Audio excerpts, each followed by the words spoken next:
Hello everyone, I hope you are well. This is going to be the Queen Elizabeth II book tag.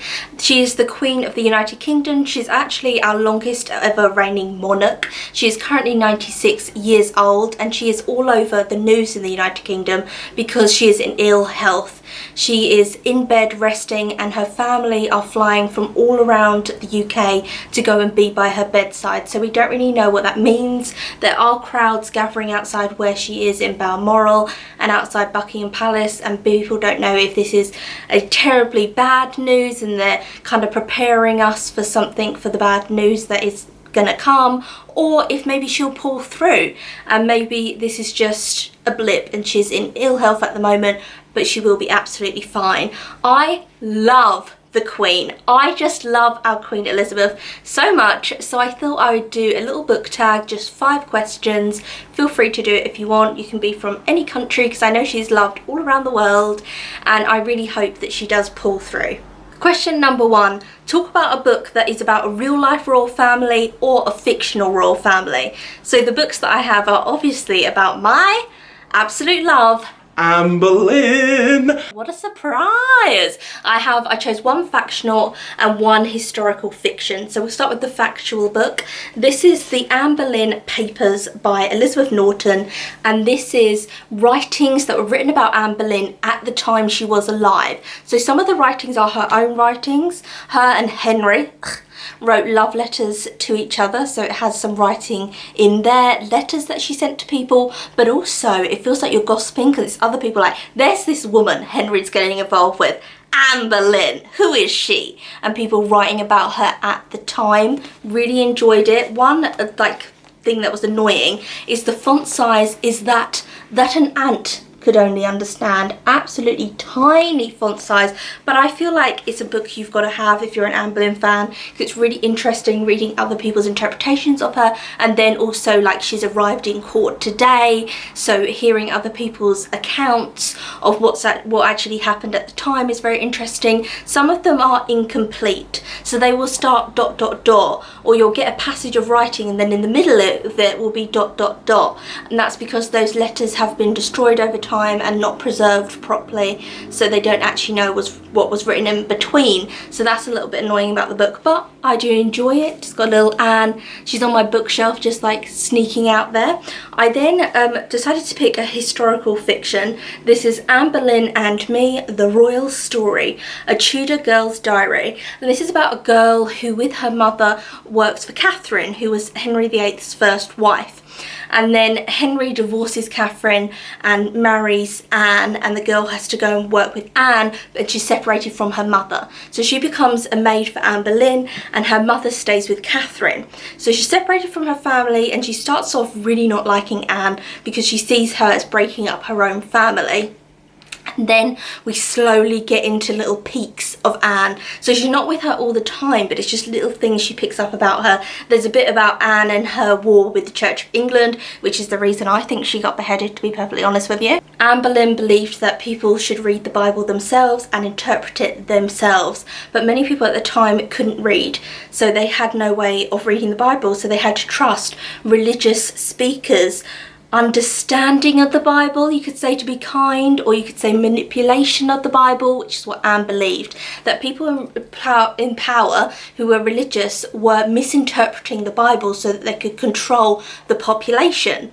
And no one wanted this to get out, that this is what Anne thought, and loads of other people did. They wanted reform, and she believed that your relationship with God should be you and God, and that God speaks to you. Whereas at the time it was believed that God will speak to me, the religious power leader, speak to me, and then I will tell the peasants what God has said, but you don't have a personal relationship between you and God. It has to come from me, and you have to go to the church and you have to pay us money at the church, pass around the basket, put some money in, and you're kind of privileged to know this, whereas she thought religion was something that everyone should understand and have their own personal relationship with God, which I agree with as well. So there's a bit in this where the girl finds out that Anne's reading this controversial book, which was basically saying exactly what I just said. So she's kind of like, oh my god, she's reading this controversial book, she shouldn't really, like, it's almost like a crime Really interesting book. I also tabbed a bit that was just about Tudor life at the time, and the girls saying, you know, some girls have their first child at 12 years old and how she wants to be a court jester, and that the Queen's daughter, Prince Mary, is 9 years old and she's already betrothed, so she won't choose who she's marrying. And I just thought that was kind of like interesting. That was just normal at the time, that some girls had their first child at 12. And obviously in some countries around the world that's still normal, that girls would have their first child, get married at 12, have a child there. And it really reminded me so much of Tracy Chevallier's Girl with the Pearl Earring, where it's about this maid Greet who works for this famous painter, and you feel Greet is in such poverty, there's nothing she can do. No matter what anyone does to her, she really has she can't get any justice, she just has to go along with what's happening. And that's very much with the girl, is that she wants to be with her mother, and they were working for Catherine, and then all of a sudden Anne's here and she's got to go off and work with Anne, who she finds this really intimidating, strange woman, but she can't say anything, she has no choice in it. Really interesting. And that is actually a series. The series is My Story, so it'll be my story as a suffragette, and many other, there's one about Anastasia from the Russian royal family as well. Really interesting, this one, Amberlynn and Me. Question number 2, Elizabeth II was born 1926. So talk about a book that came out in the 1920s. I have got to choose Gentlemen Prefer Blondes by Anita Loos. How this book actually began is Anita Loos was a satirical writer, and she wrote in a magazine called Tatler, and she wrote about this character who was this blonde floozy who was a gold digger and just wanted to marry a millionaire. So that's what her whole story was about, and every week she would have a little bit about this character, and this became very popular, and people would buy Tatler because they wanted to find out what was going to happen with the character in this funny little piece.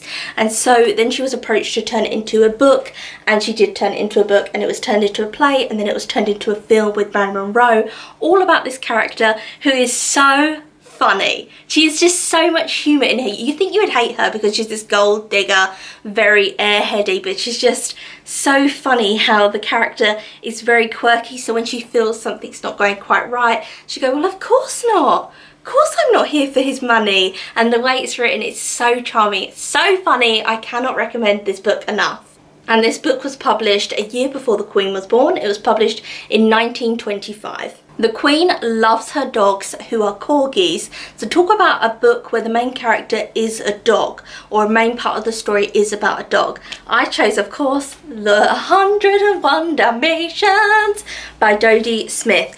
Oh, I love every interpretation of this. Anything to do with 101 Dalmatians, I'm on it. I love it. If I see 101 Dalmatian mugs, I'm buying it. I'm all over it. So this was, of course, a book by Dodie Smith, and it's about these dogs. We all know about Cruella de Vil, who wants their puppies to make a fur coat, and it tells the stories of them. There then is a second book, which is very different from the first one, and this is called Starlight Barking, and it's again about dogs, and it's about every dog deserves a home. So all these dogs are strays, and the moral of the story is you should adopt a dog. I mean, these are having 101 puppies, so I suppose it wasn't just 2 dogs.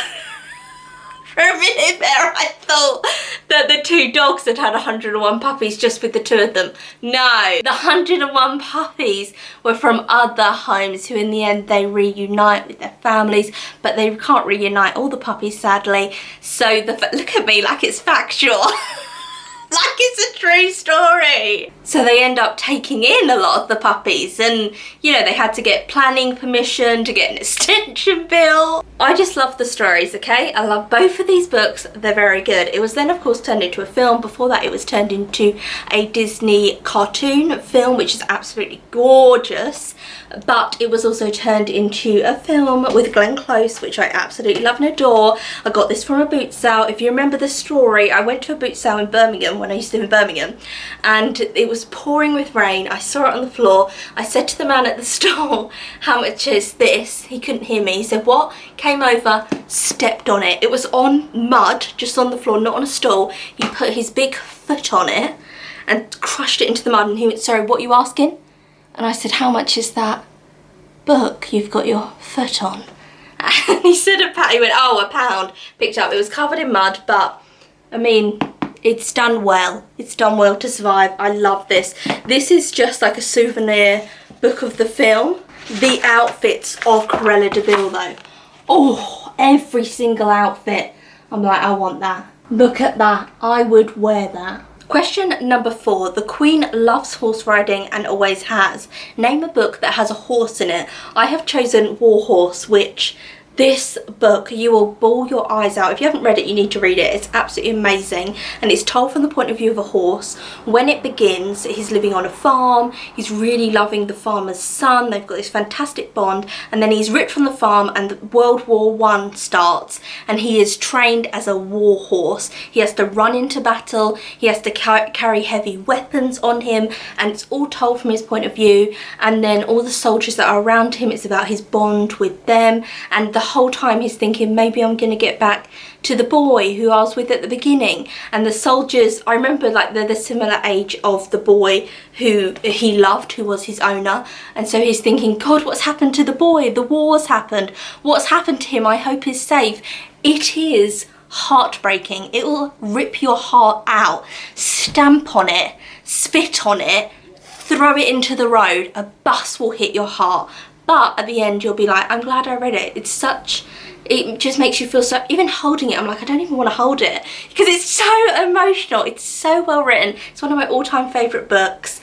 I feel like I haven't spoken about this book enough on the channel. I can't speak about it because it's so moving. Oh, you need to read it. Question number 5, and the last question. The Queen went from Elizabeth to Queen Elizabeth II in 1952. Talk about a book that came out in the 1950s. I've actually chosen a book that came out in 1952, the year she became Queen, and this is The Crucible by Arthur Miller, and this is about the Salem witch trials. This is such a fantastic play. I am a huge Arthur Miller fan, but this is one of the most favourite plays I've ever written. I wrote this, so I was inspired by the Salem witch trials, and just the confusion around the time and around who's a witch, she's a witch, and I just think I've really portrayed it very well in this. The shouting, the screaming, the finger pointing, you really feel like you're there in Salem at the time, and that people don't want to be called a witch themselves, so they say, well, she's a witch, well, my wife isn't a witch, it's that one's a witch. And it's so interesting. He's also done a lot of interesting interviews about what happened at the time and how he thinks that maybe it was linked to the girls being sexually abused because of some of the things in which they said, and that's how he interprets the Salem witch trials. Other people interpret it as like a religious panic. Other people, which I think this book also shows, is that they were pointing the finger at people not because they genuinely thought that person was a witch, it's because they wanted to take suspicion away from their wife or their daughter. So if you divert suspicion to someone else, then you get it away from yourself. Absolutely fantastic play. You've got to read it. I'm going to end this video here. I hope you do it. If you love the Queen like I do, or you just like the questions, then I hope you do this tag. I am hoping she'll be absolutely fine, but her family are at her bedside and they have all travelled to be at her bedside. Even Harry and Meghan, who normally live in America, they happen to be in England at the time, so they're at her bedside. So no matter what happens, she is, whether you like her or not, she is a grandmother, she's a great grandmother, she is a mother, and many of her family absolutely love and adore her, so I think it's nice that they're all by her side at this time. She may be absolutely fine and still doing, I love her Christmas message on Christmas Day. She does a message to the nation, and it's normally talking points of things that have happened that year, so it's been very COVID heavy, and so hopefully she'll be able to do it because this year is her Platinum Jubilee year, so that will obviously be in her speech. It's a year after her husband has died, so hopefully at Christmas she'll be sitting there and able to do her message, and she will be absolutely fine. I'm hoping for that. So I'm going to end this video here. Tell me if you are going to do the tag, tell me what you think of the books that I have mentioned, and I will see you again soon for another video.